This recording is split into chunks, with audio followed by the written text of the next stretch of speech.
തെരുവുനായ പ്രശ്നത്തിൽ സുപ്രീം കോടതിയുടെ വളരെ പ്രധാനപ്പെട്ട ഉത്തരവ് പുറത്തുവരികയാണ്. അപകടകാരികളായ നായ്ക്കളെ കൊല്ലാൻ സുപ്രീം കോടതി അനുമതി നൽകിയിരിക്കുന്നു. തെരുവുനായ കേസിൽ നായപ്രേമികളുടെ ഹർജി കോടതി തള്ളുകയായിരുന്നു. തെരുവുനായ്ക്കളെ പൊതു ഇടങ്ങളിൽ നിന്ന് നീക്കണമെന്ന മുൻ ഉത്തരവ് നടപ്പാക്കണം എന്ന് കോടതി നിർദ്ദേശിച്ചു. രാജ്യത്തെ തെരുവുനായ ആക്രമണങ്ങളുടെ കണക്ക് നിരത്തിയ കോടതി സംസ്ഥാന സർക്കാരുകൾ നിഷ്ക്രിയം എന്ന് രൂക്ഷമായ വിമർശനവും നടത്തി. അച്യുതൻ വിവരങ്ങളുമായി. അച്യുതൻ, കൃത്യമായി തന്നെ മാർഗനിർദ്ദേശങ്ങൾ നൽകിയിരിക്കുകയാണ്. അതിൽ അക്രമകാരികളെ കൊല്ലാമെന്ന് കോടതി അനുവാദം നൽകിയിരിക്കുന്നു. ഒപ്പം ഈ ദേശീയപാത ഉണ്ടാകരുത് എന്നതിൽ NHAI കൃത്യമായി കാര്യങ്ങൾ പാലിക്കണമെന്ന് പറയുകയാണ്. ഇതൊക്കെ മുൻപ് പറഞ്ഞിട്ടുള്ളതാണ് കോടതി. അത് നടപ്പാക്കപ്പെടുന്നുണ്ടോ എന്നതിൽ നിരീക്ഷണം വേണം എന്നതുൾപ്പെടെ എന്താണ് കോടതിയുടെ ഉത്തരവ്?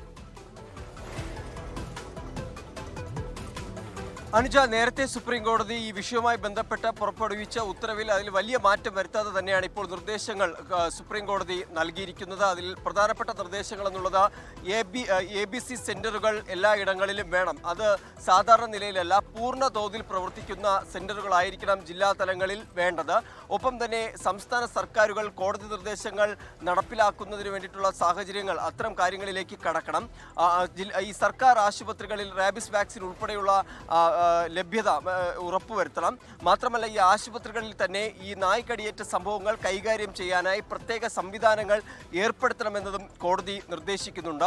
NHAIക്ക് നൽകിയിരിക്കുന്ന നിർദ്ദേശം എന്നുള്ളത് ദേശീയപാതയിലും എക്സ്പ്രസ് വേയിലും ഒക്കെയുള്ള മൃഗങ്ങളുടെ സാന്നിധ്യം ഒഴിവാക്കാനായിട്ടുള്ള നടപടികളിലേക്ക് കടക്കണം. അതിന് വേണ്ടിയിട്ടുള്ള മറ്റ് കാര്യങ്ങൾ, ബന്ധപ്പെട്ട പ്രവർത്തനങ്ങളിലേക്ക് NHAIയും കടക്കണമെന്ന നിർദ്ദേശം നൽകുന്നുണ്ട്.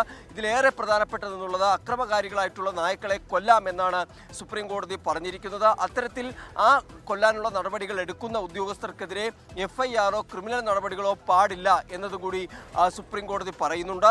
ഒപ്പം തന്നെ ഹൈക്കോടതികൾക്ക് കൂടി ഈ വിഷയത്തിൽ ഒരു ചുമതല ഏൽപ്പിച്ചിരിക്കുകയാണ്. ബന്ധപ്പെട്ട ഹൈക്കോടതികൾ ഈ വിഷയങ്ങൾ പരിശോധിക്കാൻ 2-അംഗ ബെഞ്ച് തന്നെ രൂപീകരിച്ച് ഈ വിഷയങ്ങൾ പരിശോധിക്കണം എന്നുള്ളതാണ് കോടതി നിർദ്ദേശിച്ചിരിക്കുന്നത്. രാജ്യത്തെ തെരുവുനായ ആക്രമണങ്ങളുടെ ഒരു പട്ടിക തന്നെ വിവരിച്ചുകൊണ്ടായിരുന്നു കോടതിയുടെ വിധി ഇന്നുണ്ടായത്. പലയിടങ്ങളിൽ, അതായത് കർണാടകയിൽ ഈ വർഷം ആദ്യത്തെ 4 മാസം കൊണ്ട് 2 ലക്ഷം തെരുവുനായ ആക്രമണങ്ങൾ ഉണ്ടായി എന്നാണ് കോടതി പറഞ്ഞത്. നിലവിൽ കുട്ടികൾക്ക് നേരെയുള്ള ആക്രമണങ്ങളൊക്കെ അതീവ ഗൗരവ സ്വഭാവത്തോടു കൂടി തന്നെ കാണേണ്ടതുണ്ട് എന്ന് കോടതി പറയുന്നു.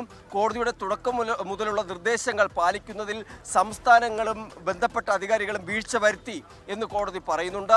ഇനി അങ്ങനെ ഒരു വീഴ്ച ഉണ്ടായാൽ അത്തരം ഉദ്യോഗസ്ഥർക്കെതിരെ കർശനമായിട്ടുള്ള കോടതിയലക്ഷ്യ നടപടികൾ ഉണ്ടാകും എന്നൊരു മുന്നറിയിപ്പ് കൂടി സുപ്രീം കോടതി ഇന്ന് നൽകിയിട്ടുണ്ട്. എന്തായാലും ഇതിൽ ആദ്യം ഈ തെരുവുനായ വിഷയം വന്നത് ജസ്റ്റിസ് പർദിവാലയുടെ ബെഞ്ചിലായിരുന്നു. അന്ന് ജസ്റ്റിസ് പർദിവാല മൊത്തം തെരുവുനായകളുടെ പ്രശ്നവുമായി ബന്ധപ്പെട്ടാണ് സുപ്രീം കോടതി കർക്കശമായ നിലപാട് സ്വീകരിച്ചിട്ടുള്ളത്.